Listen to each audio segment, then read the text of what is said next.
How long does a roof typically last? That is a really, really broad stroke of the brush to answer that question.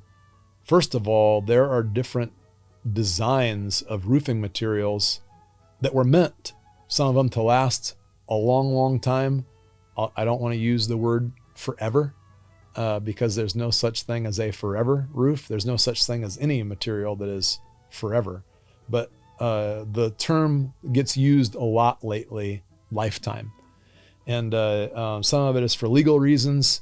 Others are, a marketing strategy that, this particular roofing product should last a lifetime. Well, whose lifetime?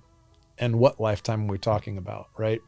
And so how long a roof lasts is not so much important about that I answer that question, but to take into account when you're choosing a roofing product to then figure out and contemplate how long is this product designed to last and under which conditions.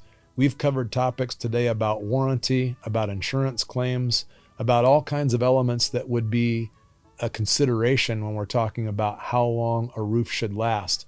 If you put on a standard asphalt roofing product, like most of the shingles, like 80% of the roofs that are in Omaha, Nebraska, that roof generally, I think, can be expected to last between 20 and 25 years.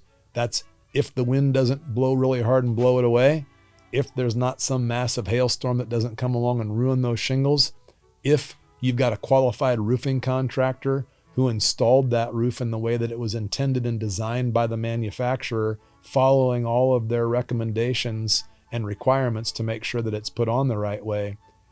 All of those factors have to come into play. All of those things have to be considered when you're choosing a roofing product.